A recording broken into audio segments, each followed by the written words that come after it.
नागपुर जिले के कामठी तहसील के येरखेड़ा ग्राम पंचायत को नगर पंचायत का दर्जा देने की मांग की जा रही है। इसके लिए स्थानीय नागरिकों ने ग्राम पंचायत कार्यालय के सामने श्रृंखलाबद्ध भूख हड़ताल शुरू किया है। येरखेड़ा गांव की आबादी 35,000 से ऊपर है और यहां 20,000 मतदाता है। इस गांव का विस्तार दिन ब दिन बढ़ता जा रहा है। नए रिहायशी कॉलोनी बनने से यहां नागरिकों को सड़क, सीवेज नाली, स्वच्छता, बिजली आदि जैसे बुनियादी समस्याओं का सामना करना पड़ता है। नागरिकों का आरोप है कि ग्राम पंचायत प्रशासन इस समस्या के समाधान में लापरवाही बरत रहा है। इसलिए यहां के स्थानीय निवासी येरखेड़ा को नगर पंचायत का दर्जा देने की मांग कर रहे हैं।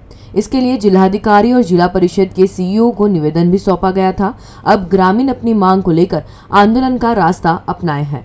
याची सुरुवात 10 दिवसापासून नाही झाली, 2 महिन्यापासून झाली। याची सुरुवात मंगलाताई कारेमोरे ज्यावेळेस सरपंच होते त्यावेळेसपासून झाली आणि त्यावेळेसच त्यांनी नगरपंचायतच्या प्रस्तावाला मंजूर दिलेली होती आणि या येरखेडा ग्रामपंचायत मधून तेव्हा प्रस्ताव पास केलेला होता। त्यानंतर काँग्रेस शासित पंचायत समितीने तो प्रस्ताव नामंजूर केला आणि पुन्हा नगरपंचायतच्या त्या प्रवाहाला ब्रेक लागला। स्पष्टपणे नामंजुरी दिलेली आहे आणि ही तानाशाही दाखवलेली आहे या लोकशाहीच्या गावामध्ये, या लोकशाहीच्या देशामध्ये। म्हणून आम्ही आज 10 दिवसापासून साखळी उपोषणावर बसलेले आहे या तानाशाही विरोधामध्ये। गेल्या 21 ऑगस्ट पासून या ठिकाणी येरखेडा ग्रामस्थ समितीच्या माध्यमातून हे उपोषण आज 10वा दिवस आहे आणि हे उपोषण सुरू आहे आणि या माध्यमातून आम्ही येरखेडा ही नगरपंचायत व्हावी, ग्रामपंचायत जी आहे ती नगरपंचायत व्हावी यासाठी आम्हा सर्वांचा ग्रामस्थांचा प्रयत्न आहे।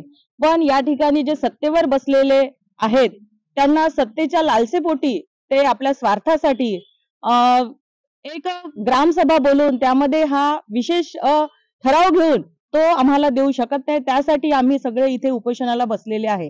विशेष ग्रामसभा न बोलवता त्यांनी जर या संदर्भात कुठल्याही पद्धतीचा निर्णय घेतला नाही किंवा विशेष ग्रामसभा बोलवली नाही आणि त्या ग्रामसभेच्या अजेंड्यामध्ये नगरपंचायतचा विषय ठेवला नाही तर या समोरही हे आंदोलन मोठ्या तीव्र प्रमाणात उग्र होणार आहे।